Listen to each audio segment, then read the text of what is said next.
They said NYU rejected me. They said I wasn't smart enough. They made me work at the family store while my brother went to Columbia on my money. When my mother died, I found the box, every acceptance letter, every scholarship offer, every check they'd cashed in my name. I didn't cry. I called a lawyer. What I did to my father's estate made my brother homeless. Drop a comment and let me know where you're re-listening from and what time it is for you right now. I'd love to know who's part of our community. My name is Dominique Ashford, and I'm 38 years old. For 20 years, I believed I was the stupid one. The one who wasn't good enough. The one who had to stay behind while everyone else moved forward. My parents told me that story so many times I stopped questioning it. I built my entire identity around being the daughter who didn't make it. They lied. They lied about everything. And when I found the proof, I burned their legacy to the ground. Let me take you back to the summer of 2005. I was 18 years old, graduating from Lincoln High School in Queens, New York, with a 3.9 GPA and dreams of becoming a journalist. I had applied to 7 universities: NYU, Columbia, Boston University, Syracuse, Northwestern, USC, and my safety school, SUNY Albany. I had written essays about growing up in my parents' grocery store, about watching my immigrant mother count change at 2 a.m., about wanting to tell stories that mattered. My mother, Pauline, ran the family bodega on Jamaica Avenue. My father, Harold, did the books and managed the suppliers. My older brother, Marcus, was the golden child, handsome, charming, and headed to Columbia University on what my parents called a partial scholarship. I didn't know then that his scholarship was actually my scholarship. I didn't know that my parents had been intercepting my mail for months.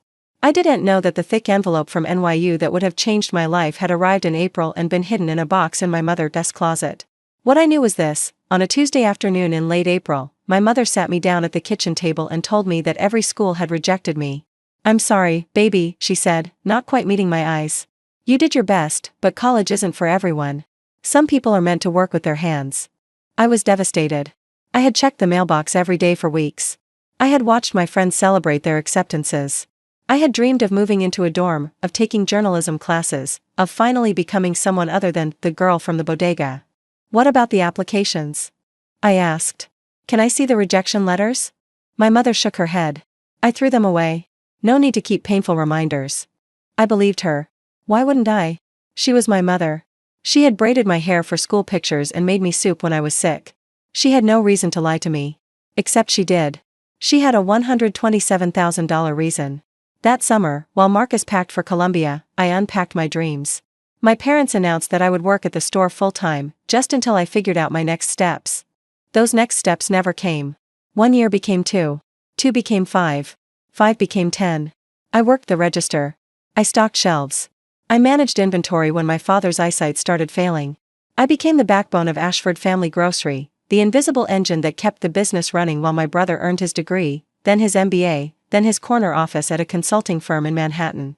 Marcus visited twice a year, Thanksgiving and Christmas. He would pull up in his BMW, kiss my mother on the cheek, slip my father a check to help with the bills, and look at me with the particular pity reserved for family members who didn't make it out.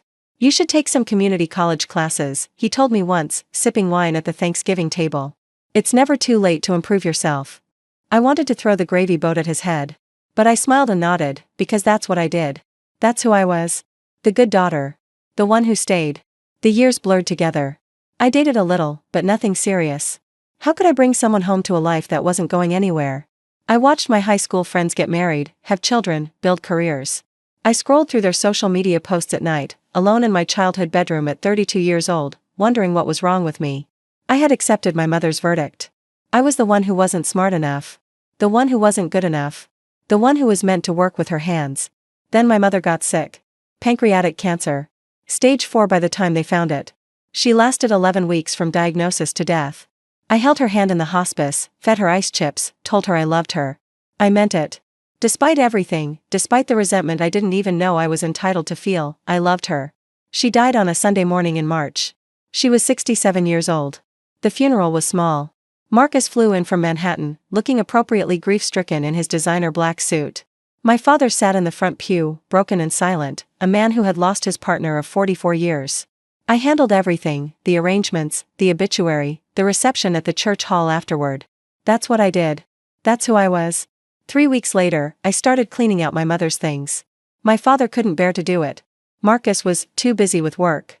So I spent my evenings in my parents' bedroom, sorting through decades of accumulated life. Clothes for donation. Jewelry for the family. Paperwork for the lawyer. That's when I found the box. It was in the back of her closet, behind a stack of old shoeboxes and beneath a quilt my grandmother had made. A plain cardboard box, the kind you'd use for storing documents, with my name written on the lid in my mother's handwriting. I thought it might be keepsakes. Old report cards, maybe. Childhood artwork. The kinds of things mothers save because they can't bear to throw away pieces of their children's past. I opened it at 9:47 p.m. on a Thursday night. I know the exact time because I looked at the clock afterward, trying to anchor myself to reality. Inside were envelopes. Dozens of them. All addressed to me, Dominique Ashford, 147-22, Jamaica Avenue, Queens, New York, 11435. All from universities. All unopened except for one thing. Each envelope had been carefully slit along the top, the contents removed and read, then returned and stored. I pulled out the first envelope. NYU. The letter inside was dated April 3, 2005. Dear Ms. Ashford, congratulations. On behalf of the Office of Admissions, I am delighted to inform you that you have been admitted to New York University's College of Arts and Science for the fall 2005 semester. I read it 3 times. My hands were shaking so badly the paper rattled. I pulled out the next envelope. Columbia University. Dear Dominic, it is with great pleasure that I inform you of your admission to Columbia College. And the next. Boston University. Accepted. And the next. Northwestern. Accepted with a $15,000 annual scholarship. And the next. Syracuse. Full ride. For years of tuition, room, and board covered by the Newhouse School of Public Communications. Every single school had accepted me. Not just accepted, wanted me. Offered me money. Invited me to join their communities and build a future. And my parents had stolen it all. At the bottom of the box, I found the checks. Photocopies of scholarship checks made out to me, endorsed on the back with my forged signature, deposited into an account I had never seen. The amounts varied, $5,000 here, $12,000 there, one-time awards and renewable scholarships alike. The total, according to the handwritten ledger my mother had kept, was $127,450. $127,000. My money. My future. Stolen by my own parents and used to pay for my brother's education. Marcus hadn't gone to Columbia on a partial scholarship. He had gone on my scholarship. Every check made out in my name had been cashed and funneled into his tuition payments. My parents had literally sold my future to buy his. I sat on my mother's closet floor for 2 hours. I didn't cry. I was beyond crying. I was in a state of shock so profound that my body forgot how to produce tears. 20 years. I had lost 20 years of my life believing I wasn't good enough. I had worked in a grocery store for 2 decades while my brother built a career on money that was stolen from me. I had watched him pity me at holiday dinners, never knowing that his entire success was built on my bones. At midnight, I took photographs of every document. Every acceptance letter. Every scholarship offer. Every forged check. Every page of my mother's meticulous ledger, documenting exactly how much she had taken and where it had gone. Then I called a lawyer. Victoria Okonkwo was a partner at a firm that specialized in estate litigation and financial fraud. I had found her through a legal aid referral. I couldn't afford anyone fancy, but Victoria took my case pro bono after she saw the documents. This is one of the most clear-cut cases of fraud and conversion I've ever seen, she said at our first meeting. Your parents forged your signature to endorse scholarship checks made payable to you. They deposited those funds without your knowledge or consent. And they used those funds for the direct benefit of your brother, not you. Can I sue my father? I asked. Can I sue Marcus? Victoria leaned back in her chair. You can do better than that. Your father is the executor of your mother's estate, correct? Yes. And the estate includes the family home and the bodega? Yes. The house is worth maybe $600,000 now. The business probably another $300,000, including inventory and equipment. Your mother stole $127,000 from you. Your father was complicit. He managed the family finances, so he had to know about the deposits. Under New York law, you have a claim against the estate for the stolen funds, plus interest, plus damages. And because the fraud was ongoing and deliberate, you may also have criminal fraud charges available. What about Marcus? Victoria smiled. It wasn't a warm smile. Your brother was the direct beneficiary of stolen funds. If he knew about the source of those funds, and given that he was a legal adult who presumably saw his tuition bills, he may be liable for unjust enrichment. At minimum, we can demand restitution of the full amount he received. I felt something ignite in my chest. Not anger, exactly. Something colder. Something more patient. What do you need from me? Everything you have. And I need you to say nothing to your father or brother until we're ready to file. I spent the next 6 weeks preparing. I gathered every document I could find: tax returns, bank statements, property records, business filings. Victoria's team subpoenaed financial records from Columbia University confirming that Marcus's tuition had been paid from a checking account in my parents' names, with deposits matching the exact amounts of my stolen scholarships. We built a case so airtight that my family would have no defense. They could not claim ignorance. They could not claim good intentions. They could not claim it was all a misunderstanding. I said nothing.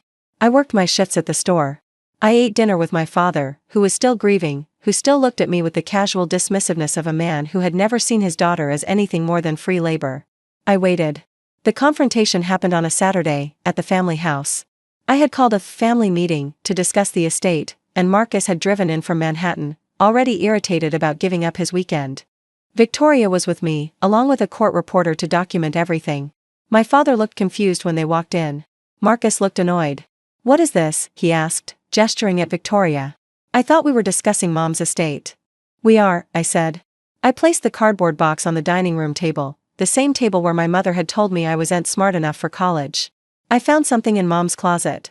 I opened the box and laid out the contents. The acceptance letters. The scholarship offers. The forged checks. The ledger. "Do you recognize these, Dad?" My father's face went pale. He reached for the Columbia acceptance letter with trembling hands, then pulled back like it had burned him. "Where did you find this?" "In Mom's closet. She kept everything. Every letter. Every check. Every record of what you stole from me." Marcus grabbed one of the scholarship letters. His eyes scanned it, then scanned it again. "This has to be fake. There's no way you got into Columbia." "I got into Columbia, Marcus. I got into NYU. I got into Northwestern on a scholarship. I got a full ride to Syracuse. And Mom and Dad cashed every single scholarship check, forged my signature, and used the money to pay for your tuition." The room went silent. Marcus looked at our father. Our father looked at the floor. "Dad," Marcus said. "Tell her this isn't true." My father didn't answer. He couldn't. The proof was sitting on the table in front of him. "It was your mother's idea," he finally said, his voice barely a whisper. She said Marcus had more potential. She said you were happy working at the store. She said you didn't want to leave." I was 18 years old. I screamed. The composure I had maintained for weeks finally cracked. I wanted to be a journalist. I had dreams. I had a future. And you stole it from me so your precious son could get a degree he didn't earn. Marcus stood up.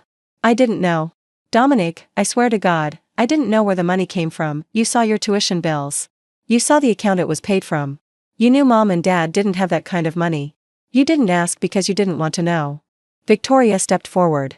Mr. Ashford Jr., I am representing Dominique in a civil action against this estate and against both of you personally. The claims include fraud, conversion, unjust enrichment, and intentional infliction of emotional distress." She handed each of them a stack of documents. "These are the complaints we're filing Monday morning. We are seeking $127,450 in stolen scholarship funds, plus 20 years of compound interest, plus compensatory damages for the career and educational opportunities Dominique lost. The total claim against the estate is $1.2 million. My father's face crumpled. "We don't have that kind of money." "The estate does," Victoria said. "The house and the business together are valued at approximately $900,000. We will be seeking a judgment that allows Dominique to claim those assets as partial satisfaction of the debt owed to her." Marcus's face went from pale to gray. "You're going to take the house?" "Dad's house? I'm going to take what was stolen from me," I said. "You built your entire career on money that belonged to me. Your Columbia degree, your MBA, your corner office, all of it was purchased with my future. Now I'm taking it back. Dominic, please." My father was crying now, something I had never seen in my entire life. "Your mother is gone. Don't destroy what's left of this family." I looked at him. This man who had signed the forged checks. Who had helped file false tax returns. Who had watched me waste 20 years of my life in a grocery store and never said a word. "You destroyed this family 20 years ago," I said. "You just didn't tell me about it." The settlement took 4 months to negotiate. My father didn't have the resources to fight a prolonged legal battle. And Marcus's own attorney advised him that the evidence was overwhelming. Fighting would only increase the damages and add legal fees they couldn't afford. In the end, I got the house. I got the business. I got a cash payment of $180,000 from Marcus, a fraction of what his degree had cost, but everything he had in liquid assets. He had to sell his BMW. He had to move out of his Manhattan apartment. He had to take a second mortgage on the condo he'd just bought. My father moved into a small rental apartment in Jersey City. Marcus stopped speaking to me entirely. The rest of the extended family split. Some said I was justified, others said I had gone too far. I didn't care what they thought. For 20 years, they had watched me waste away in that store. Not one of them had ever asked why the smart girl with the good grades was still working the register at 35. They had accepted my parents' story just like I had. I sold the bodega for $340,000. I sold the house for $620,000. After legal fees and taxes, I cleared just over $800,000. I was 38 years old with no degree, no career, and almost $1 million in the bank. I had to figure out what to do with the rest of my life. I enrolled at NYU. Not as a traditional student, I took advantage of their adult learner program, attending classes part-time while I figured out my path. I studied journalism, just like I dreamed of at 18. I wrote essays about growing up in a bodega, about watching my mother count change at 2 a.m., about the day I discovered my parents had stolen my future. One of those essays was published in the New York Times Modern Love column. It went viral. Media outlets reached out. Publishers called. I'm writing a book now. A memoir about educational theft, about family betrayal, about rebuilding your life after 40. Marcus emailed me once, about a year after the settlement. He said he was sorry. He said he hadn't known. He asked if we could find a way to move forward as a family. I didn't respond. Some doors, once closed, should stay closed. My father died last winter. Heart attack, quick and sudden, alone in his Jersey City apartment. I didn't go to the funeral. I sent flowers instead, a small arrangement of white lilies with a card that said, "From your daughter." I don't know if anyone understood the message. I don't care if they did. I am 40 years old now. I have a degree from NYU, a book deal, and a future I never thought I'd have. I lost 20 years to a lie, but I refused to lose 20 more to bitterness. My mother kept that box because she couldn't bear to destroy the evidence of what she'd done. Maybe it was guilt. Maybe it was sentimentality. Maybe, somewhere in her complicated heart, she knew the truth would come out eventually. It did. And when it did, I made sure everyone paid for what they took from me. If you've ever discovered a truth that changed everything you believed about your life, share your story below. And if you believe it's never too late to reclaim your future, subscribe.